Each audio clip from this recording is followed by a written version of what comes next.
Hi, this is Hema, and today I'm going to talk about the second pattern that's commonly observed in couples who live in the space of true love. It is measuring one's self-worth based on their own words and actions and not based on their partner or someone else's words and actions. In the context of this video, self-worth means how do we perceive ourselves, how do we see ourselves, and based on that, how do we present ourselves? Now, if you look back and think of people who came across as having high or low self-worth, and if you observe them closely, you will notice that what they project outside is a reflection of how they see themselves inside. In relationships, how does it work? I'm going to explain this with an example. For example, if I like Batman series and there is a new Batman movie released and I know that it makes me very happy. It's my perception that watching a Batman movie makes me very happy. If that's the case, then what do I need to do? I need to go and buy a ticket and go and watch the movie to make myself happy. Instead, if I waited for my partner to come and read my mind and buy the ticket, what am I doing there? I'm waiting for someone else to take action to make me happy.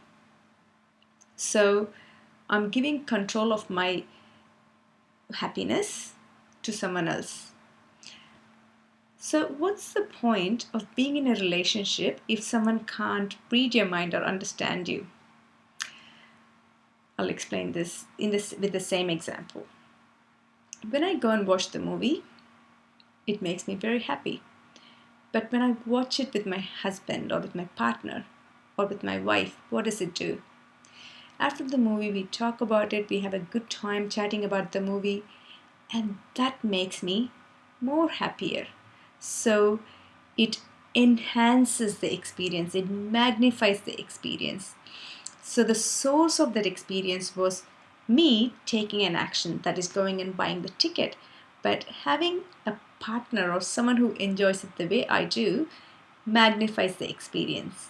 So that's the role they play. They are not there to create that source. We are responsible for creating what gives us happiness or love or any feeling that we want to feel through the experience that we want to create by our words and actions, and our partners can magnify or enhance that feeling. Hope this makes sense. And now, how do we consistently maintain a high self-worth and always measure it based on our own words and actions? There are these 5 things that if we do consistently, we can have that feeling of high self-worth. And firstly, it is treating ourselves as we would treat our best friend. If our best friend does a good job, how do we react? Or if they do something that didn't go down well, then what would we do? We would go and support them, tell them it's okay, let's see how can we fix it together. So the level of love, understanding, compassion, generosity and acceptance that we would show to a friend, show it to yourself. So treat yourself as your own best friend. Secondly, trust your feelings and decisions. Trust is genuinely a very massive word.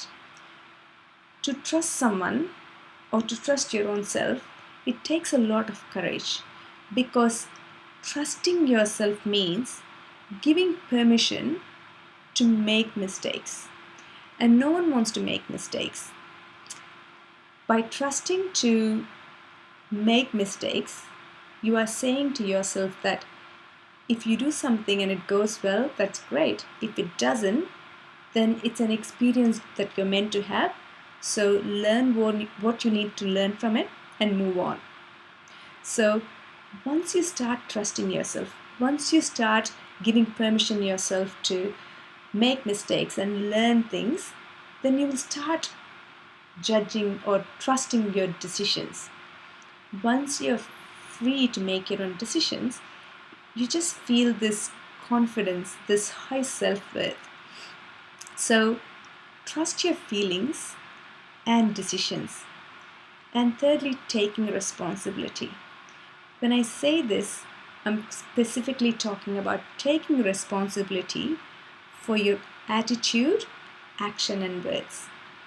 Because sometimes people make the mistake of thinking, okay, taking responsibility, something I didn't go well, so I can't blame anyone, it's all my fault. So they take the blame on themselves. No, that's not what I mean. What I mean is, when something does go wrong, what's the attitude you take? Do you see, okay, let me see how can I fix it? Or what is it that I learned from this so that I can do it better next time? So it's the attitude with which you approach it. So the actions you take, the words that come out of your mouth. So take responsibility for your attitude, action, and words. And fourthly, always keep the promises that you make to yourself. If you don't listen to your words, if you don't value your words, if you don't keep the words you make to yourself, then others won't. And it can be seen clearly. If you make a promise that you want to lose 10 kilos in 3 months, or you want to travel to a new place every year, or something, if you want to write a book, whatever promise you make to yourself, keep it. That's once you start keeping your words to yourself, once you start keeping your promises that you make to yourself, you will start making very bold promises, and it really builds your confidence and self-worth. So always keep the promises that you make to yourself. And finally, maintain congruency inside and outside. What you believe you are inside, that's the way you should live outside. So if you believe you are a rock star inside, then live like a rock star. Don't live like a saint. Just because you want to please your partner or the world, don't live someone outside and inside. Because if you live like that, in long term, you will always have a battle between your inside and outside. And this will result in conflict with your partner and with the world.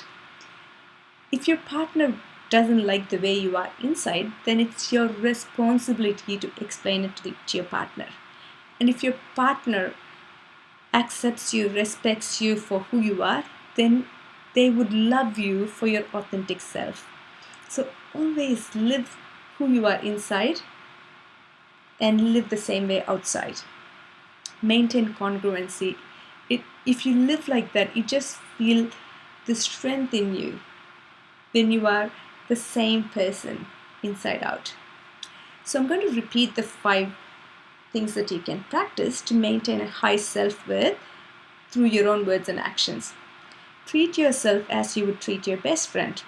Secondly, trust your feelings and make decisions based on those feelings. Thirdly, take responsibility of your attitude, words, and actions. And fourthly, keep the promises that you make to yourself. And finally, fifthly, maintain congruency inside and outside. Hope this is helpful. If you have any feedback or comments, please leave it here or email me on onerespons@gmail.com. Thank you, and I'll see you next time with the third pattern, which is maintaining empowering beliefs around relationships. Thank you.